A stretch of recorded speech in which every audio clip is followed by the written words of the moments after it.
3 महामंत्र। ॐ त्वमेव साक्षात् श्री महालक्ष्मी महासरस्वती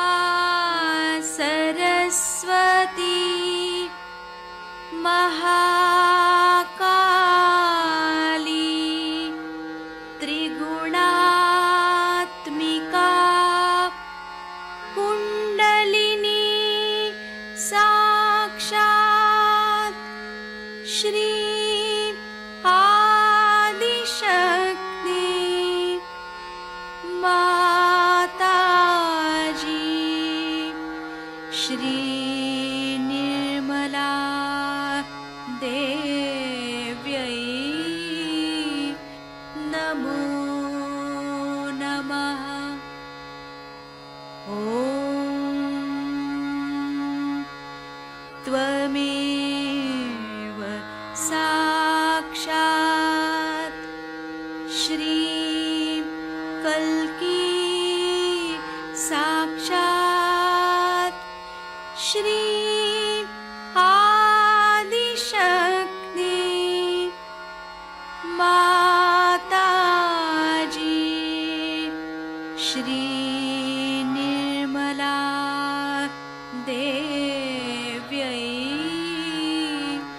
नमो नमः। ॐ त्वमेव साक्षात् श्री कल्की साक्षात् श्री सहस्रार स्वामिनी मोक्षप्रदायिनी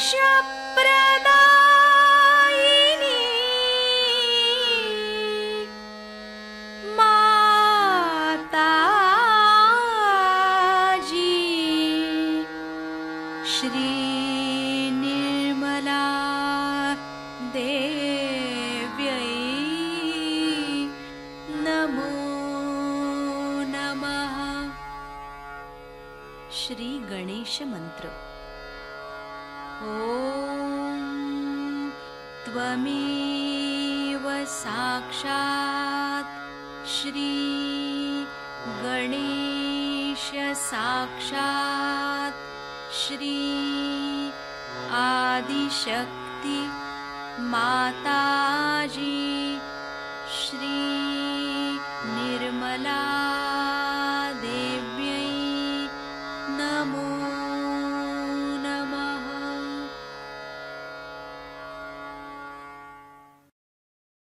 जय श्री माता जी।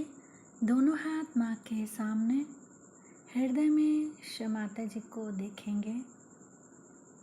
परम पूजनीय श्री माता जी, कृपा करके हम सभी के हृदय में अपना स्थान ग्रहण कीजिए। बार बार श्री माता जी को हृदय में आवाहन करेंगे। श्री माता जी, कृपा करके हम सभी के हृदय में अपना स्थान ग्रहण कीजिए। श्री माता जी, हम सबको क्षमा कर दीजिए, हम सभी अज्ञानी हैं। संपूर्ण चित्त बीचों बीच हृदय में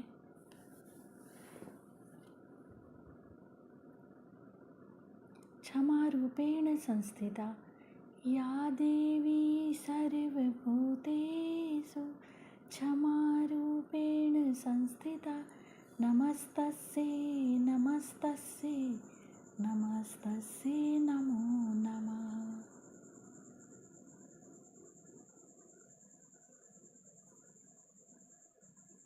धीरे धीरे अपने संपूर्ण चित्त को दोनों हाथों पे अपने चित्त में श्री माता जी को हमेशा रखेंगे। धीरे धीरे अपने संपूर्ण चित्त को लेफ्ट विशुद्धि पे बाह्य विशुद्धि पे संपूर्ण चित्त। श्री माता जी, आपकी परम कृपा में मैं केवल एक शुद्ध आत्मा हूँ। श्री माता जी, आपकी परम कृपा में मैं केवल एक शुद्ध आत्मा हूँ, इसीलिए मैं दोषी नहीं हूँ। श्री माता जी, मैं बिल्कुल भी दोषी नहीं हूँ। श्री माता जी, मैं बिल्कुल भी दोषी नहीं हूँ। श्री माता जी, मैं बिल्कुल भी दोषी नहीं हूँ। संपूर्ण चित्त बाह्य विशुद्धि पे ही श्री विष्णु माया मंत्र ओम त्वमेव साक्षात् श्री विष्णु माया साक्षात् श्री आदि शक्ति माता जी श्री निर्मला देव्यै नमो नमः।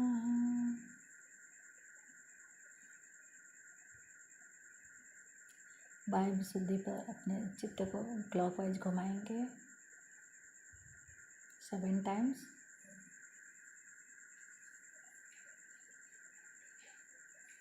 श्री माता जी, आप ही ने तो हमें आत्मा बनाया है, हमें सभी प्रकार के दोष भावनाओं से मुक्त कीजिए। श्री माता जी, कृपा करके हमें सभी प्रकार के दोष भावनाओं से मुक्त कीजिए।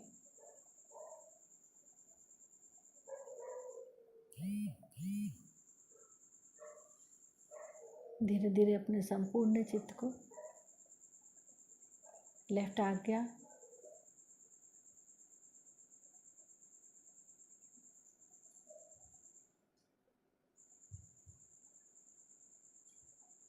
फिर सहस्त्रार।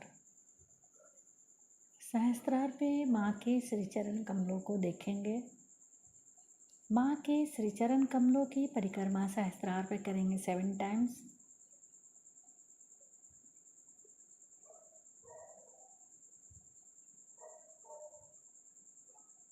श्री माता जी, कृपा करके हमें निर्विचार कर दीजिए। प्रियजन, आज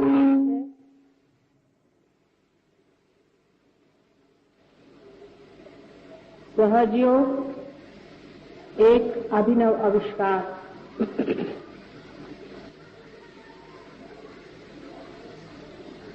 वास्तविक जो चीज स्थित है, जो है ही, उसका आविष्कार कैसे होता है। जैसे कि कोलंबस हिंदुस्तान खोजने के लिए चल पड़ा था, तब क्या हिंदुस्तान नहीं था? अगर नहीं होता तो खोज किस चीज की तरह।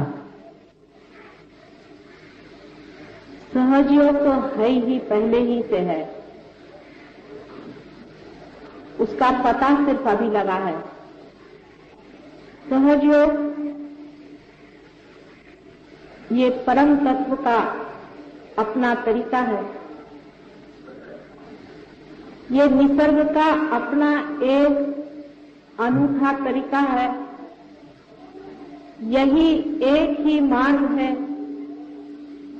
जिससे मानव जाति को उत्क्रांति से, इवोल्यूशन से उस आयाम में, उस डायमेंशन में पहुंचाने का एक तरीका है, एक व्यवस्था है, जिससे मानव उस चेतना से परिचित हो जाए, उस चेतना से आत्मसात हो जाए, जिसके सहारे ये सारा संसार, सारी सृष्टि और मानव का हृदय भी चल रहा है।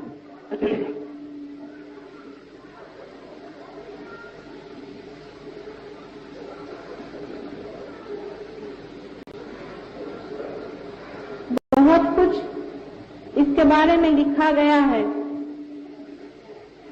पुरातन कालों से ही खोज होती रही।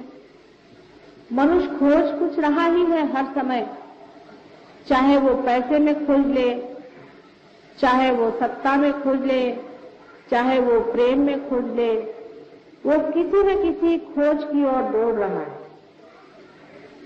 लेकिन उस खोज के पीछे में कौन सी प्यास है वो शायद वो जानता नहीं। उसके पीछे में सिर्फ आनंद की खोज है।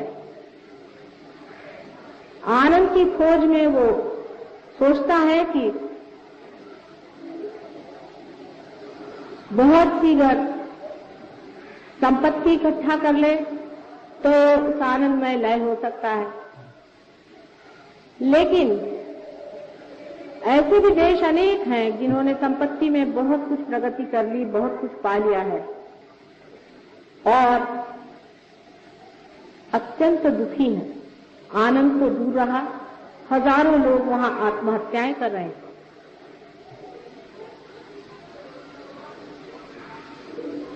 सारे खोज के पीछे में आनंद की प्यास आपको घसीटे चली जा रही है किसी अज्ञात की ओर। सारे इन खोजों में ढूंढते ढूंढते जब मनुष्य हार जाता है कि कहीं मिलता नहीं तो वो धर्म की ओर मुड़ता है, और धर्म की ओर भी जब मुड़ता है तब भी वो बाहर ही खोजता है। कारण ये है कि जो वो खुद है, स्वयं है, वो खो चुका है, उससे अपरिचित। इसलिए अपने से मनुष्य भागता है, हर समय अपने से भागता है। 2 मिनट अपने साथ नहीं बैठ पाता। उसको अगर 2 मिनट अपने साथ बैठने को कहो तो वो कहता है प्रभु ये क्या मेरे लिए सजा हो गई, जिसको आजकल बोर्डम कहते हैं।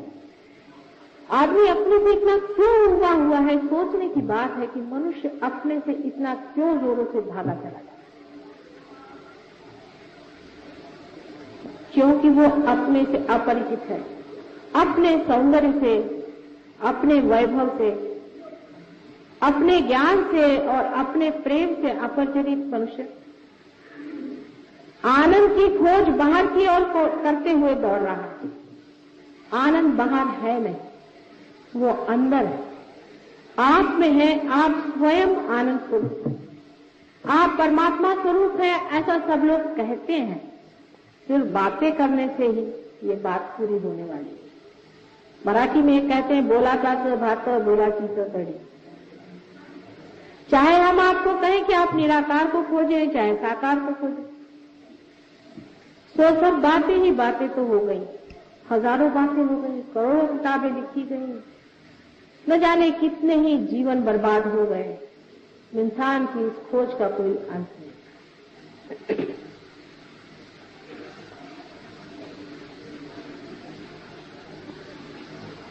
मनुष्य जो कुछ भी सोचता है अपने मन से, वो मन के दायरे में लिमिटेशन से सोचता है।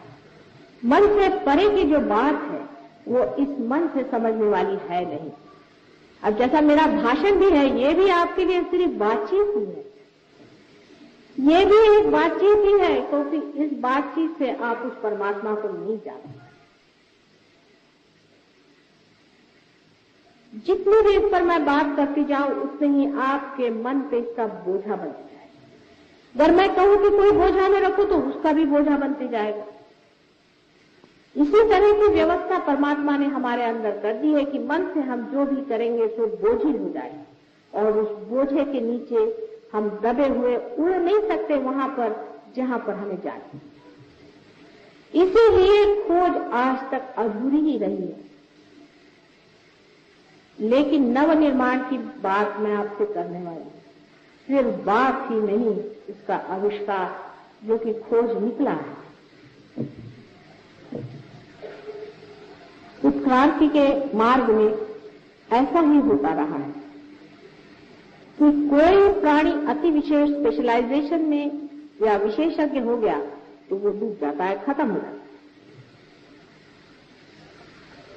उसी तरह से मनुष्य का भी हुआ जा रहा है कि इतना ज्यादा आपस की जो विरोध और कंपटीशन चल रही है, उससे मनुष्य ने भी अपने दिमाग को इतना ज्यादा विशेषज्ञ कर लिया है कि वो फटा चला जा रहा है उसका दिमाग।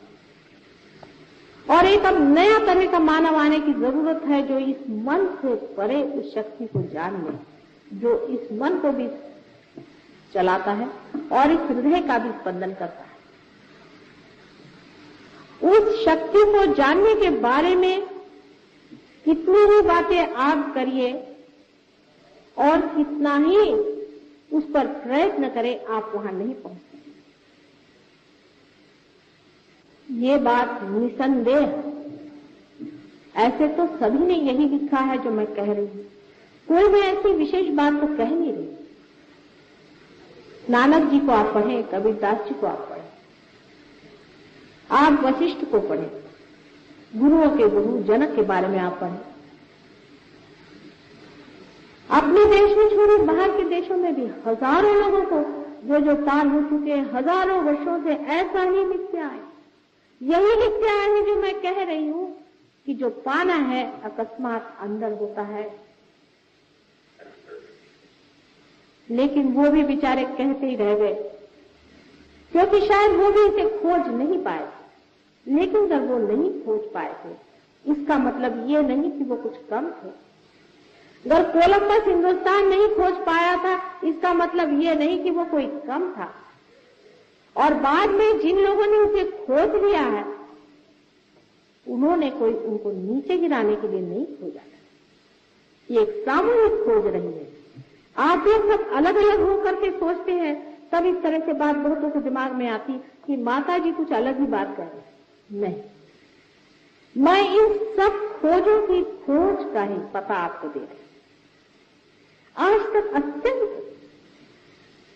कष्ट उठा करके न जाने कितने ही मानव मैंने इस पर ध्यान दिया।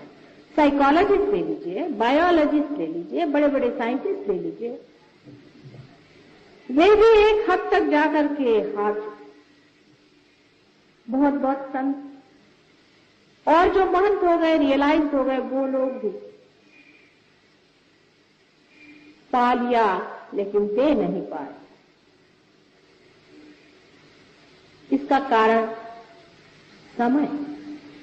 परमात्मा के लिए समय अनंत है। हम लोग उसे ऐसा सोचते हैं कि जो लोग पीछे हो गए और जो लोग आगे हो गए, जो मर गए जो बड़े हो गए। कौन मरा है, मैं ये पूछना चाहती हूँ। कोई मरता ही नहीं। जितने भी मरते हैं परलोक में बैठते हैं और वापस यहाँ लौट आते हैं, फिर परलोक में बैठे वापस यहाँ लौट आते हैं। प्राणी मात्र से कुछ कुछ लोग मनुष्य हो जाते हैं, लेकिन अधिकतर मनुष्य परलोक से वापस यहाँ पर और यहाँ से फिर परलोक। यही आना जाना लगा हुआ है, कोई मरता नहीं। तो हो सकता है कि आप में से जो आज यहाँ बैठे हुए लोग हैं, ये भी जन्म जन्मांतर की खोज लिए हुए आज यहाँ पहुंचे हुए हैं और वो पा सकते हैं। और अगर आप पा सकते हैं तो उसमें इतना वाद विवाद क्यों? एक साधारण सी बात जो मुझे बड़ी बचकाना सी लगी, बहुत ही बचकाना सी बात है कि लोग हर एक चीज का राजकारण बना लेते हैं। एक मां खाना खाने को दे रही है, उसका भी राजकारण बनाने से कैसे कार्य बनेगा? ये राजकारण नहीं है, ये सत्य है, ये तथ्य है। ये बहुत बड़ी खोज हुई है।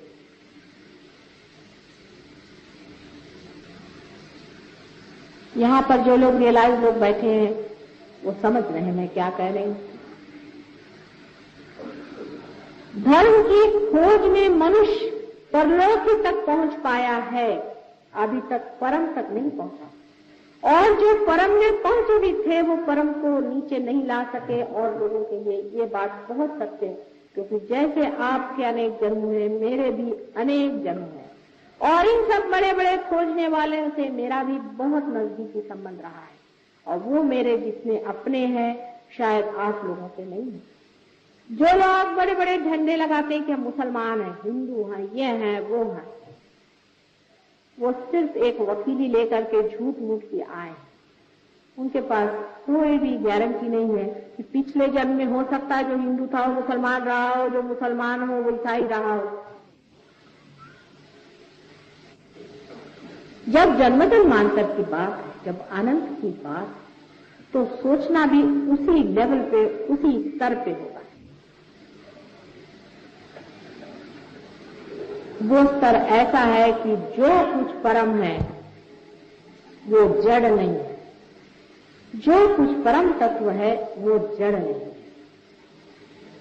जो कुछ सकी है वो ग्रोथ नहीं है, जो कुछ सूक्ष्म है वो जड़ नहीं। इस बात को आप ठीक से समझिए।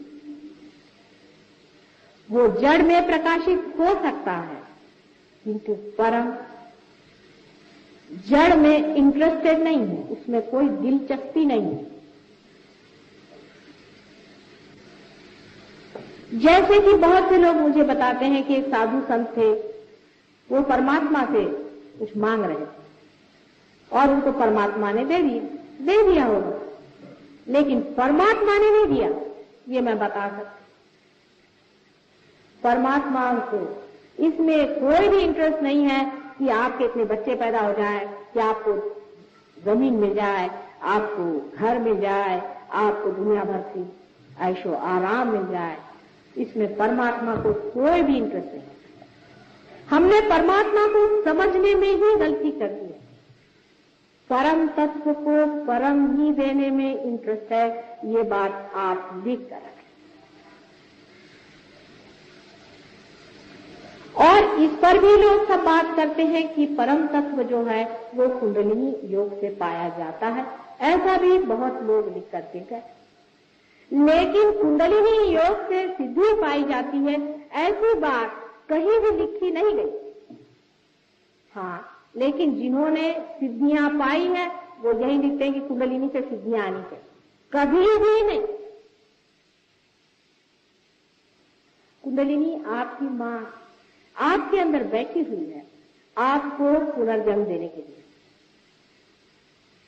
वो आपको सिर्फ पुनर्जन्म देगी, आपको सिद्धियां दे करके परलोक में फेंकने वाली वो मूर्ख मां नहीं।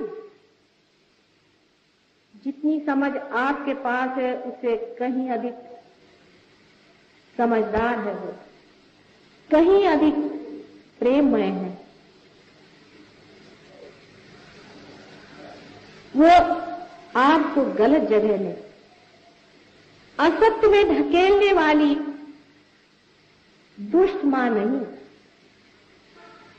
कुंडलिनी के योग से जब तक परम तत्व की पहचान नहीं होती है, तब तक वो कुंडलिनी योग नहीं है, और वही सहज योग है। और इसकी व्यवस्था परमात्मा ने कितनी खूबसूरती से हमारे अंदर की है, वो भी एक समझने की बात है। जब बच्चा मां के पेट में आता है तो जड़ तत्व से उसका सारा शरीर, मन, बुद्धि, चित्त, अहंकार सब वो बना देता है, लेकिन उसके अंदर जो प्रकाश आता है वो माथे के तालू में से, जिसे कि फॉन्टेनेल बोन अंग्रेजी में कहते हैं, नीचे उतरता है और अपना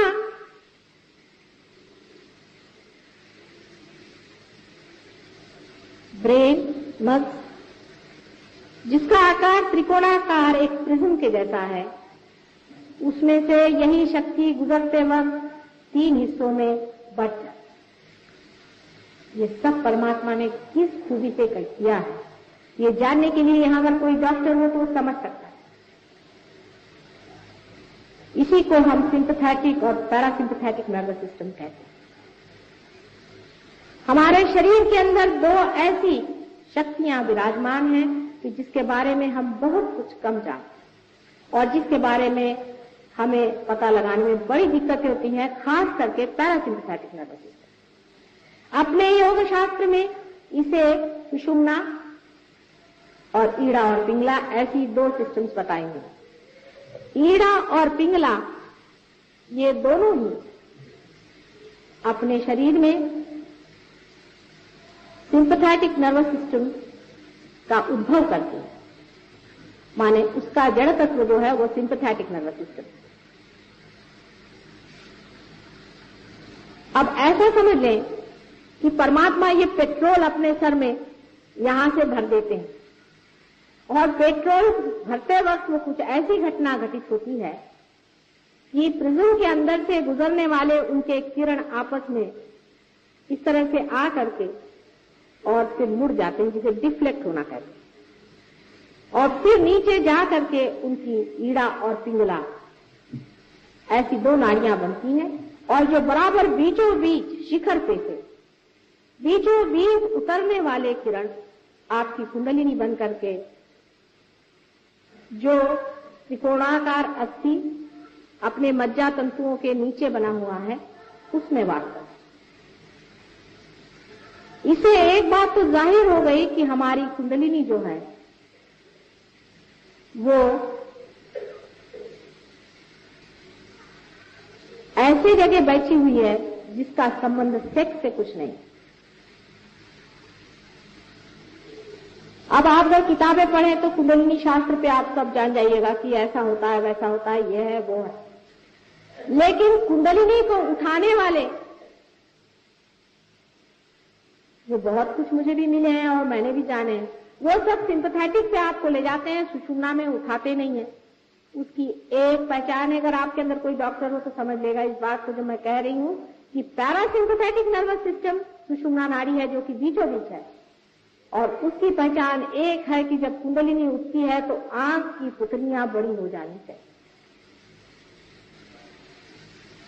ये तो साधारण बाहर की पहचान है। किसी भी डॉक्टर से आप पूछ लें कि जब पैरासिम्पैथेटिक नर्वस सिस्टम एक्टिवेट होती है तो पुतलियां डायलेट होनी चाहिए।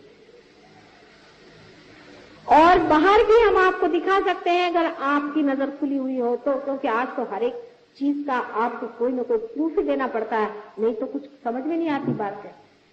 इसका भी एक प्रूफ है कि अगर आप हमारे किसी इसमें आए या आज ही आपको दिखा देंगे तो कुंडलिनी का स्पंदन भी आप देख सकते हैं कि सबसे पहले त्रिकोणाकार अस्थि पे जोरों में होता है। आप जानते हैं कि त्रिकोणाकार अस्थि पे कभी भी कोई स्पंदन होता नहीं, वो हम दिखा सकते हैं। आप अगर देखें कि त्रिकोणाकार अस्थि में स्पंदन होता है और धीरे धीरे स्पंदन ऊपर की ओर उठता है और उसके साथ साथ बीच बीच में किसी किसी जगह ज्यादा स्पंदन होता है, वही अपने केंद्र। यह आपको दिखाया जा सकता है और उसको आप देख सकते हैं, उसकी प्रचिति है।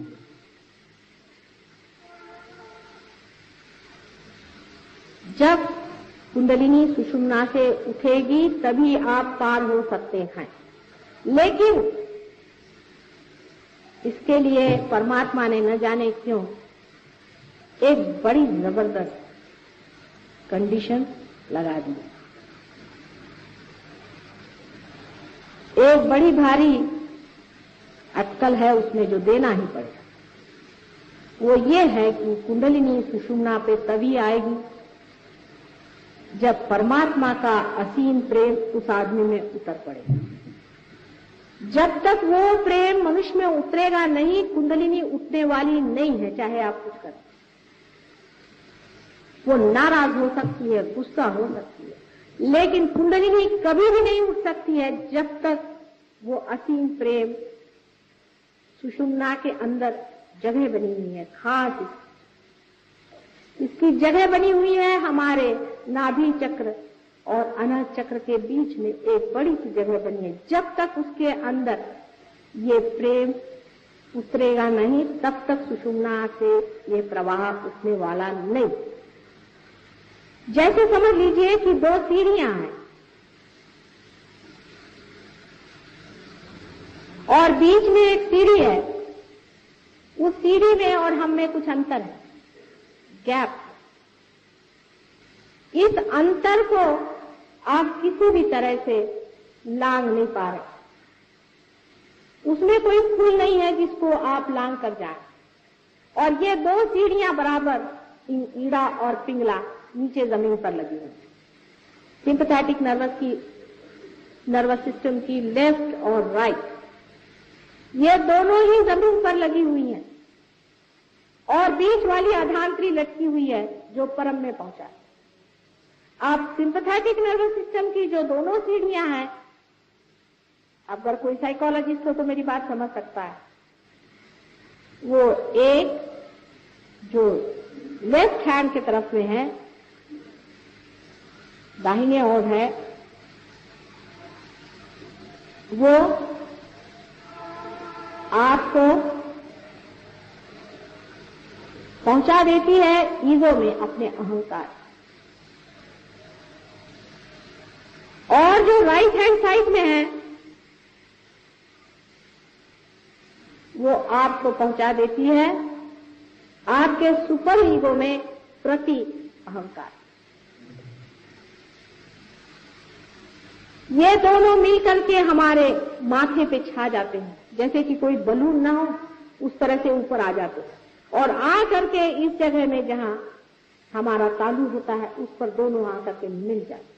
कभी कभी तो ये पूरे सारे सर पे ही छा जाते हैं, कभी तो प्रति अहंकार जबरदस्त होता है और कभी अहंकार। जो भी ज्यादा जबरदस्त होता है वो हमारे दिमाग पे छाया हुआ है और आ करके वो हमारे इस मार्ग को रोक देते हैं, बंद कर। अब जो पेट्रोल हमारे अंदर पैरासिम्पैथेटिक नर्वस सिस्टम से भरा गया था, कुंडलिनी से भरा गया था, वो उसका स्रोत बंद हो गया। अब हम अलग हो गए,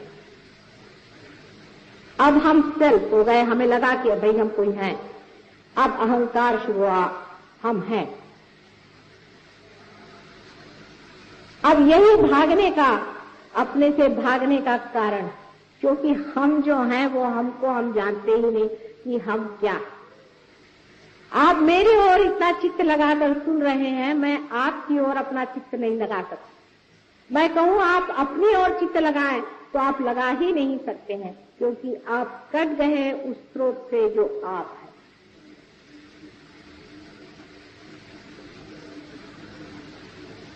एक जो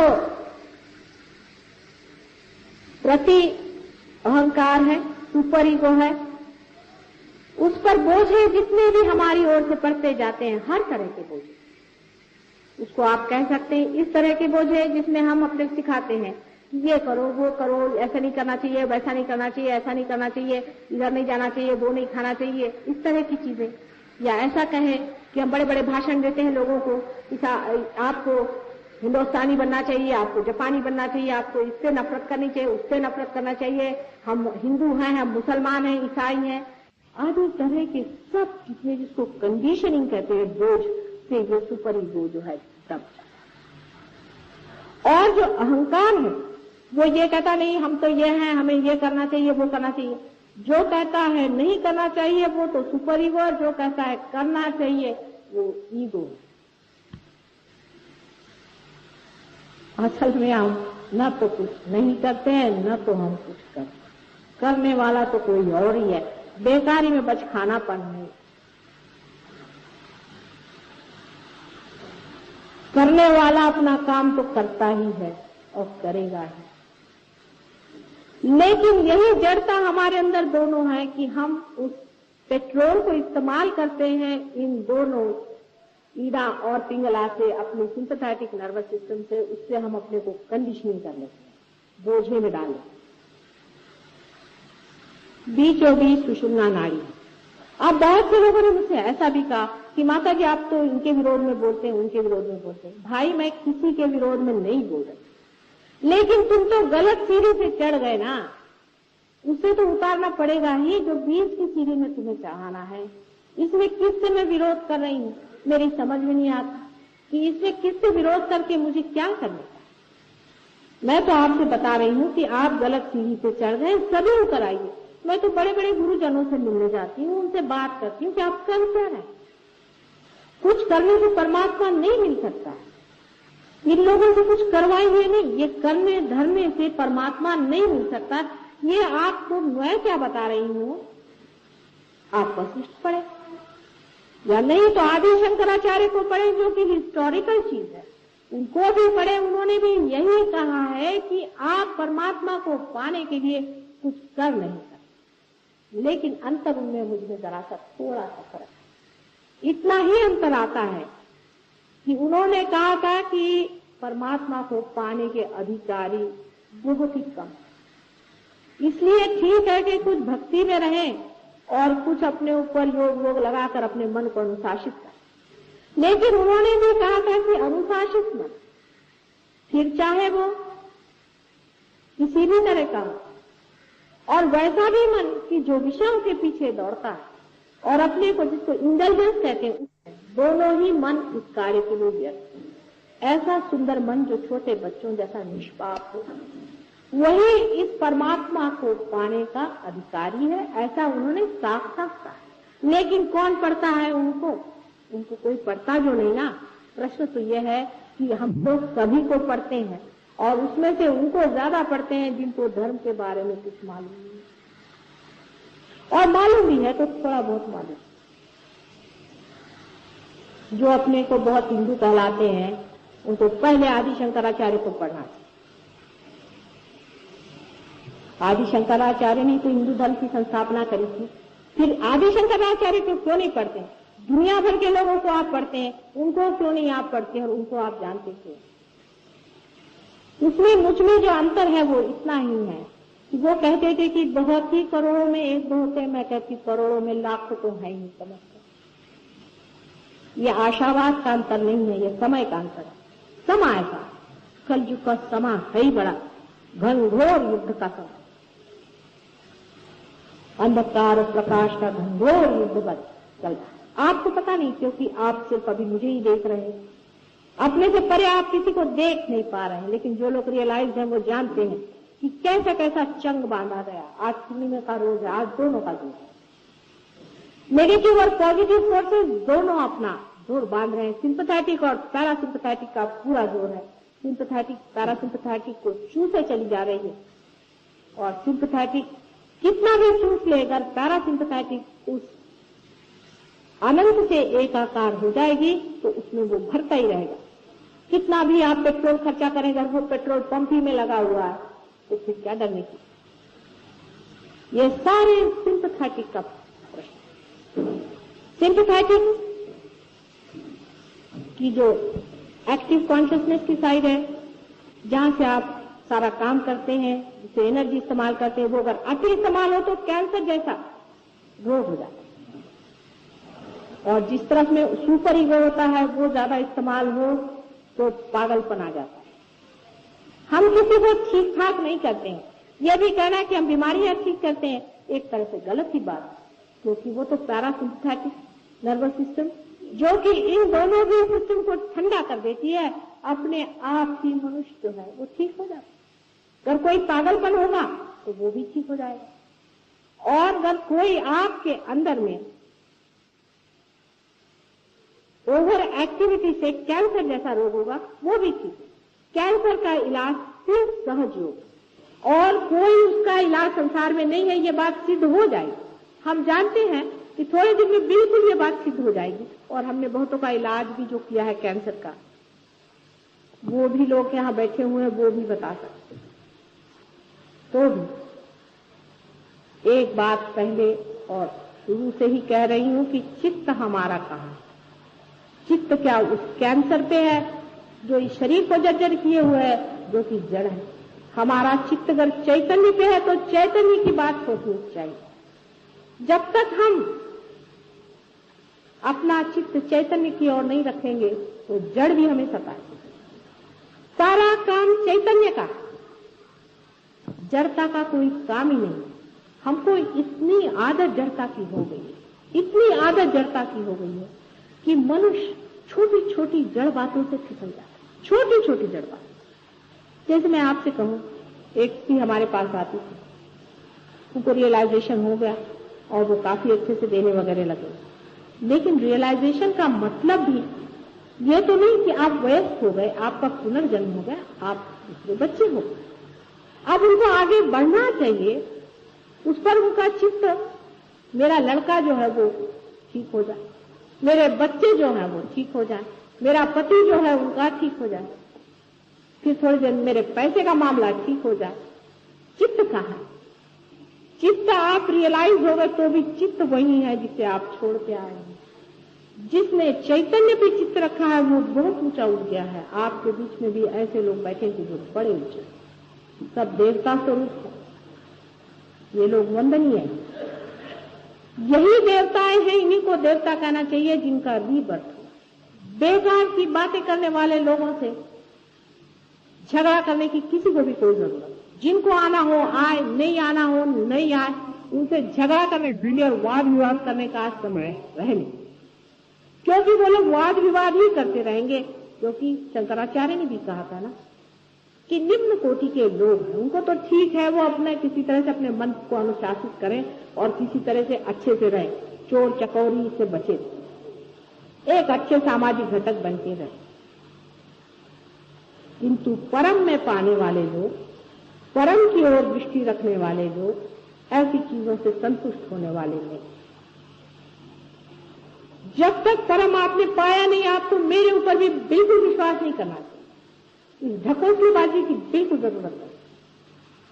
किसी भी चीज आपको कोई भी बताए, आप खुद विश्वास न करके पहले अपने अंदर पा लीजिए, तभी आप मेरे ऊपर भी विश्वास।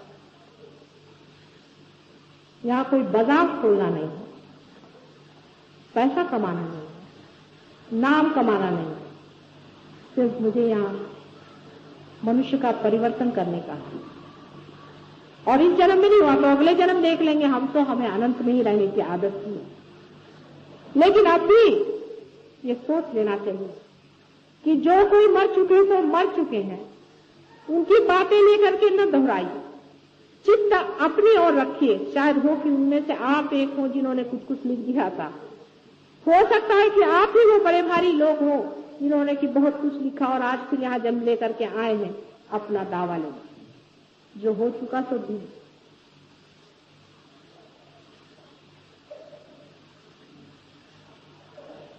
सहज योग में जो साधक होता है उसे कुछ भी नहीं करना। जो डूब रहा है पानी में वो कुछ न करे तो अच्छा है, लेकिन बाकी के तैराक लोग उसे बचाते हैं और उसे उठाते हैं। यही साधारण तरह से सहयोग आप समझिए। जो लोग अपने सूत्र पे उतर गए हैं, जो लोग पार हो गए हैं, जो अपने अंदर एकाकार अपनी शक्ति से हो गए हैं, वो ही सब कुछ करेंगे। आप शांत बैठिएगा जो अभी तक पार नहीं है। आपके सूत्र में आकर वो आपको प्यार देंगे, आपके सूत्र पे आकर वो आपके चक्रों को ठीक करेंगे, क्योंकि आप अभी अपने चक्रों को जानते ही नहीं। जब आप पार हो जाएंगे तब आप मेरी बात जानिएगा कि हाँ यहाँ चक्र है, ये चक्र घूम रहा है, वो चक्र चल रहा है, उनका ऐसा चक्र है। तभी आपको कलेक्टिव कॉन्शियसनेस जिसे कहते हैं, सामूहिक चेतना, उसका आभास। पहले ही से नाही करने लोगों का ये स्थान नहीं है और न ही उनके लिए यहाँ पर कोई व्यवस्था की जाए। ऐसे लोग जो कि आप हैं, चाहे वो कितने भी कंडीशन हो, लेकिन जो सच्चाई चाहते हैं और जो चाहते हैं कि हमारे अंदर परिवर्तन हो जाए, वो सर आंखों पर हमारे, और मुझे पूर्ण विश्वास है कि इस जन्म में ही उनको मिलेगा। चाहे उनकी कैसी भी कंडीशनिंग हो गई हो, चाहे उनके कुंडलिनी साथ कैसा भी खिलवाड़ हो। खिलवाड़ बहुत हो चुके हैं। पर मैं कहती हूँ कि किसी की कुंडलिनी की खराबी आ गई है, उसमें लोग मुझे कहते आप विरोध कर रहे हैं। भाई पागलपन की बात है। एक माँ है, अगर बच्चे की कोई चीज बिगाड़ देखती है और उससे वो बताती तो किसी का विरोध नहीं करे।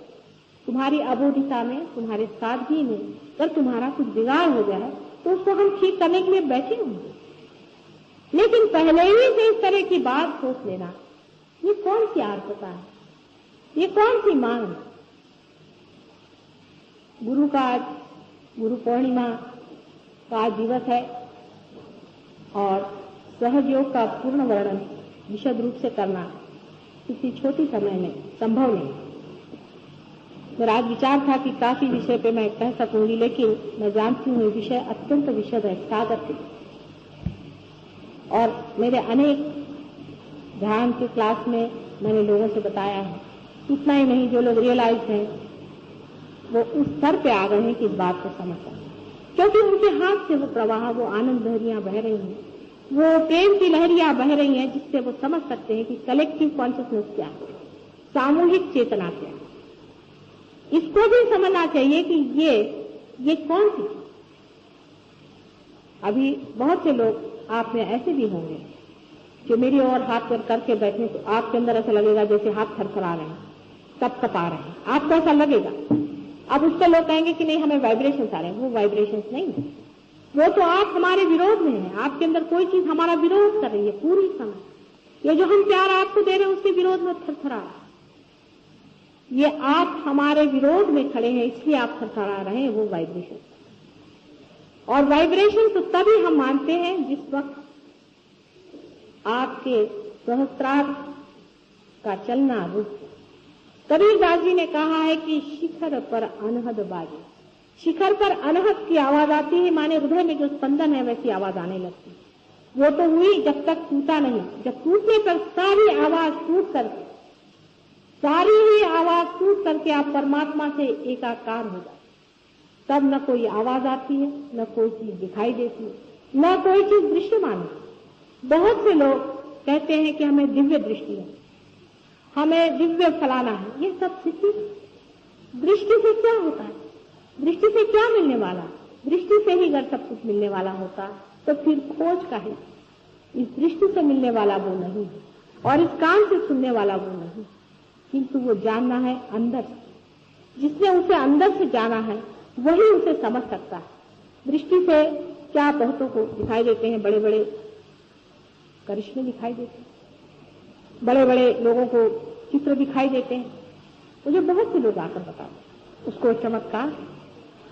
मैं कहती बेटे इससे परे परमात्मा, ये सब परलोक सब मरी हुई थी, इससे परे परमात्मा एक अनुभव, ये एक अनुभव है, इससे परे परमात्मा है। इसे छोड़िए, सबको छोड़ के निराकार में जब आप एकाकार परमात्मा से होंगे तब इन सब चीजों का अर्थ लगेगा जो साकार बनी बैठी।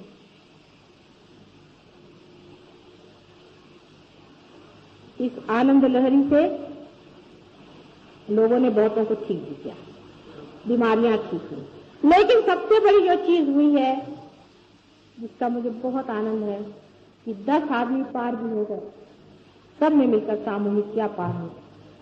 अब आप ये कहेंगे कि इतने जल्दी कोई पार क्यों होता? नहीं होते, बहुत से लोग नहीं होते। 4-4 साल लोग हमारे पास आ रहे हैं, बहुत बड़े बड़े लोग हैं, कोई तो बड़े भारी मिनिस्टर साहब है, कोई गवर्नर साहब है, कोई कुछ है। नहीं होते तो नहीं होते, हम उसे क्या करें?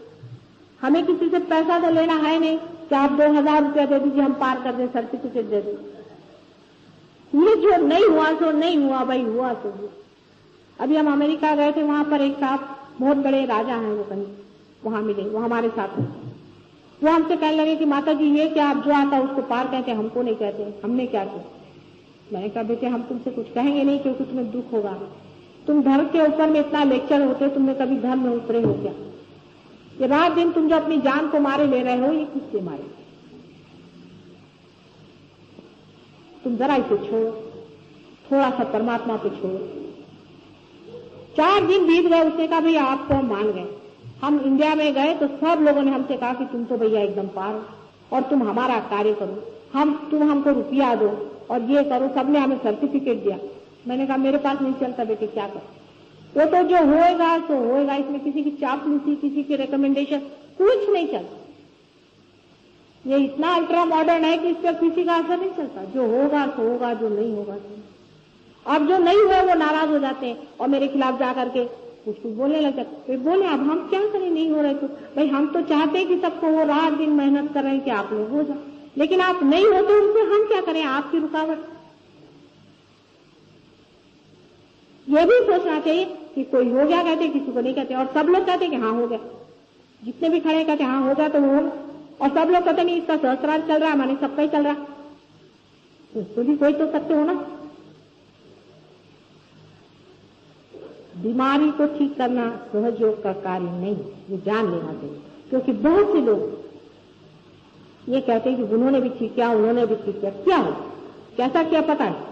सहयोग से सिर्फ कुंडलिनी की जागृति और परमात्मा को पाने की बात है और कोई नहीं है। और ये कार्य जो है इसका आप जड़ से संबंध मत जोड़ो, कभी भी इसका जड़ से संबंध जोड़ करके इसको जड़ में नहीं आता, क्योंकि बीमारियां तो 1000 तरह से ठीक लोग करते। आपने सुना होगा डॉक्टर लैंग, एक आदमी था लंदन में, बहुत बड़ा डॉक्टर, वो मर गया अकस्मात। वो मर गया, उसकी इच्छा अतृप्त थी। तो एक सोल्जर था वियतनाम में, उसके सुपर ईगो में वो घुस गया, उससे कहने लगे कि तुम लंदन चलो मेरे लड़के के घर। जब वहां पहुंचे तो उन्होंने उनसे कहा कि तुम उनसे कहो मैं आया हूं तुम्हारे अंदर। तो लड़के ने कहा इसका क्या विश्वास? तो उन्होंने सब उसको बताया, जो कुछ भी उनके बीच में गुप्त वार्ता सीक्रेट हुए थे सब बताए। उसको विश्वास हो गया। तो उसने कहा कि तुम फिर से मेरा शुरू करो ऑर्गेनाइजेशन, मैं तुम्हारी मदद करूंगा, क्योंकि यहाँ पर लोग में बहुत से डॉक्टर्स हैं जो मैनिफेस्ट करना चाहते हैं, जो अवतरित होना है।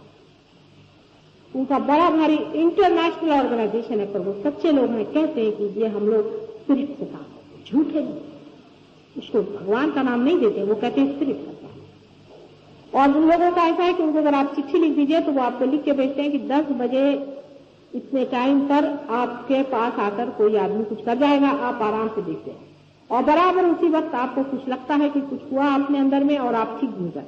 बहुत से लोग ठीक भी हुए, लेकिन तो भी रोग ठीक करने से सिर्फ शरीर ने ठीक किया है, उसे परम तत्व तो किसी ने पाया नहीं, परम तत्व तो मिला नहीं। ये शरीर यहाँ छूट जाएगा और फिर वहां जाकर फिर यहीं आएगा। और जिन पर वो ऐसे प्रयोग कर रहे हैं वो ये भी नहीं जानते, वो भी अबोध है, वो भी उनका बचकाना पर। वो जानते नहीं है कि जिन स्पिरिट्स को वो आज इस्तेमाल कर रहे हैं कल वही उलट के हमारे ऊपर आएंगे। मैं सोचती हूँ डॉक्टर लैंग जरूर थोड़ा सा जानते थे, नहीं तो वो अपने लड़के के अंदर क्यों नहीं घुसे, वो इस सोल्जर के अंदर जाकर क्यों घुसे। और स्पिरिट का देह जो होता है उस पर ये जड़ नहीं होता, इसलिए वो बहुत कुछ देख सकता है बनिस्बत हमारे, जिसको कि आप ESP कहते हैं, जिसे को आप पैरासाइकोलॉजी कहते हैं, जिसे कि आप पेंटिकॉस्टल्स का वो जो आत्मा का आशीर्वाद कहते हैं, जो कूदना होता है, जो चीखना होता है, चिल्लाना होता है, मेस्मरिज्म होता है, सारा स्पिरिट का काम। उसमें से कुछ स्पिरिट अच्छे भी होते और कुछ स्पिरिट बहुत दुष्ट। जैसे हम हैं वैसे स्पिरिट भी हैं, कुछ तो राक्षस भी होते हैं, महादुष्ट होते हैं।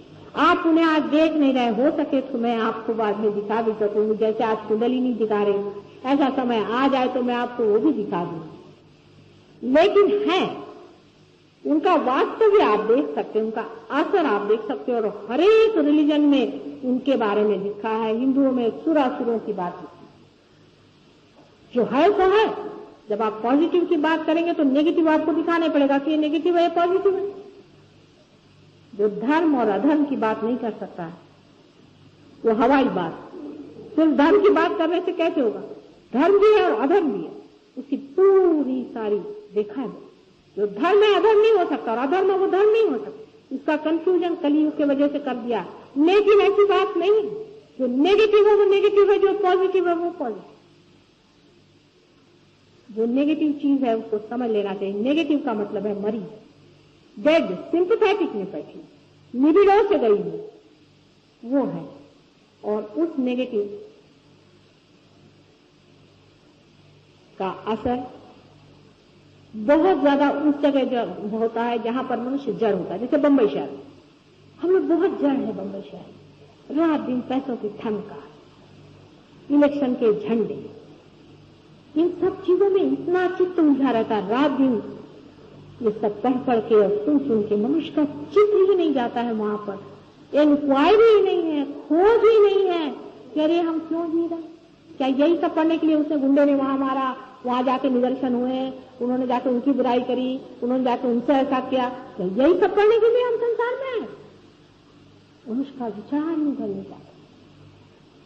इस जड़ तत्व से बहुत बच के रहिए।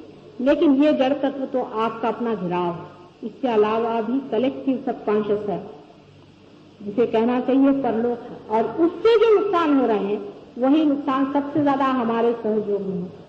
और जिस आदमी पर ऐसा कुछ हो गया हो उसके लिए बहुत कठिन हो जाता है कि वो सहज योग में परमात्मा को पाए। इसमें दोष हमारा नहीं दिखे, सच बात है, हमारा इसमें कोई भी दोष नहीं। दोष ना आपका है ना हमारा है, थोड़ा आपके कर्मों का जरूर हो। नहीं तो आप ऐसी जगह क्यों गए जहां पर जा करके आप पर ऐसा दोष लगे।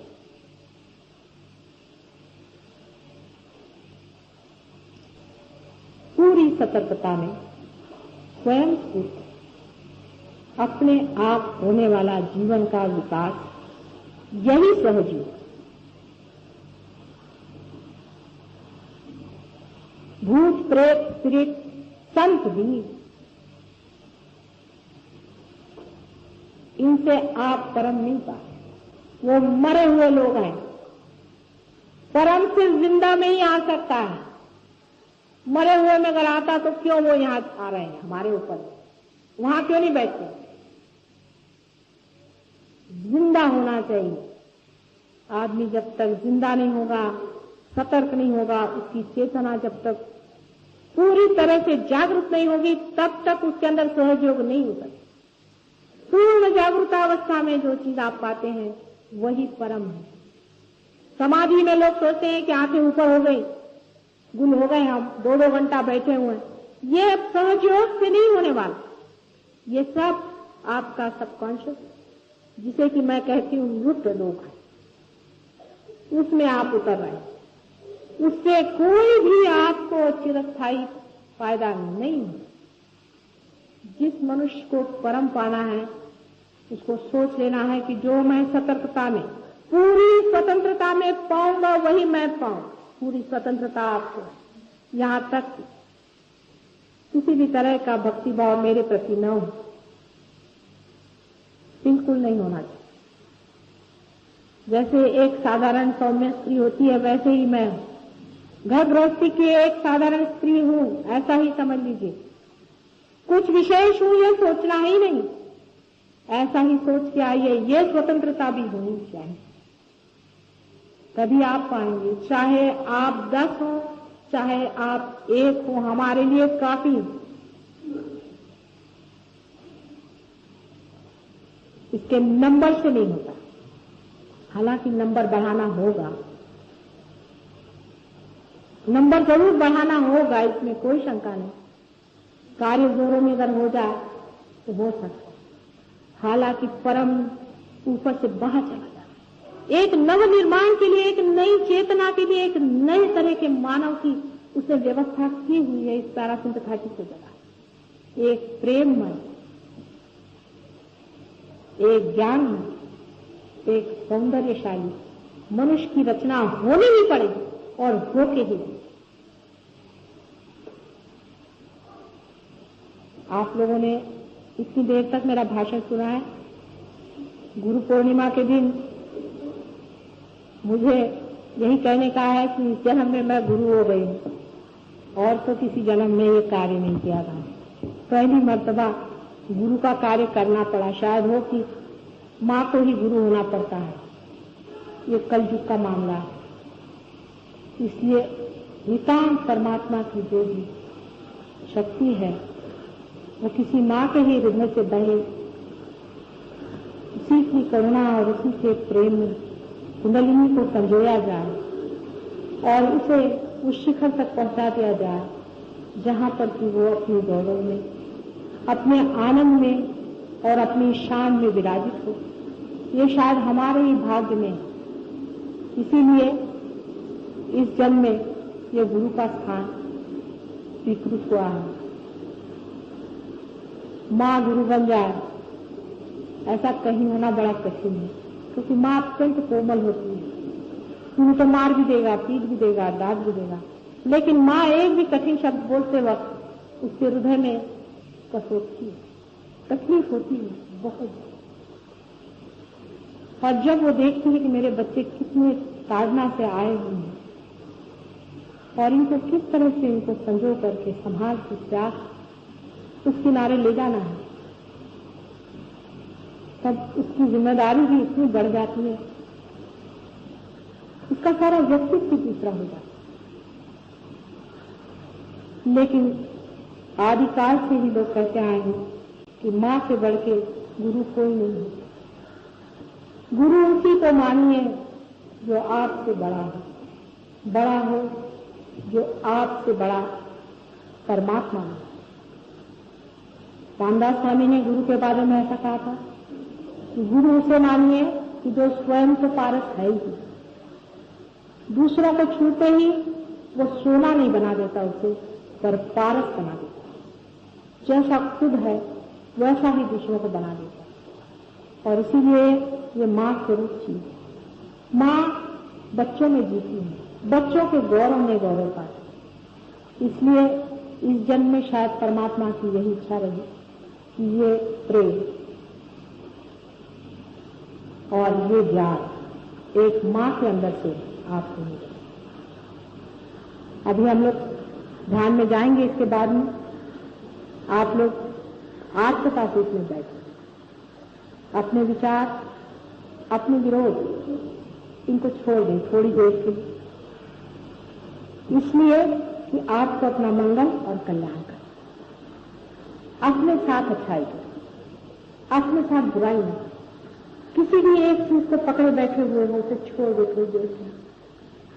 हमें आपसे कुछ लेना देना नहीं और आपकी स्वतंत्रता हमें छीननी है, किसी भी तरह, किसी भी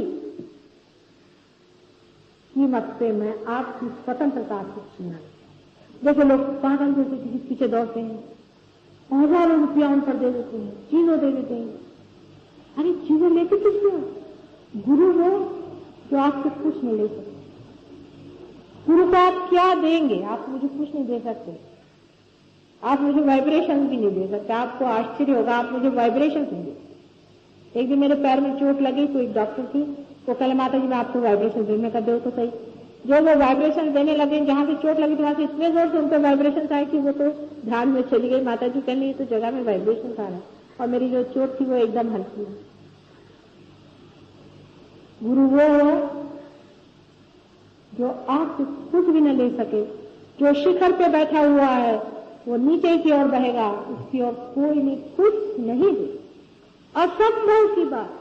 अगर मैं किसी से कहती बेटे मुझे मत दो, इसलिए क्योंकि वो ढकोसला है, आप मुझे कुछ भी नहीं दे सकते, उल्टे आप कुछ मांगते हैं मुझसे,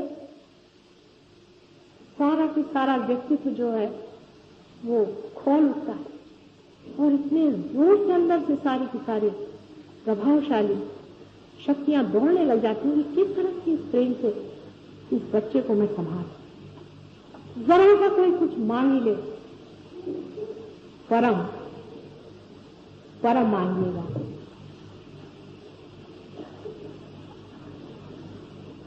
आज के गुरु पूर्णिमा के दिन मेरा आपको सबको बहुत बहुत आशीर्वाद, और जितने रियलाइज लोग हैं उनको विशेष रूप से, और उनको यही विनती है कि जैसे आपने पाया है दूसरों को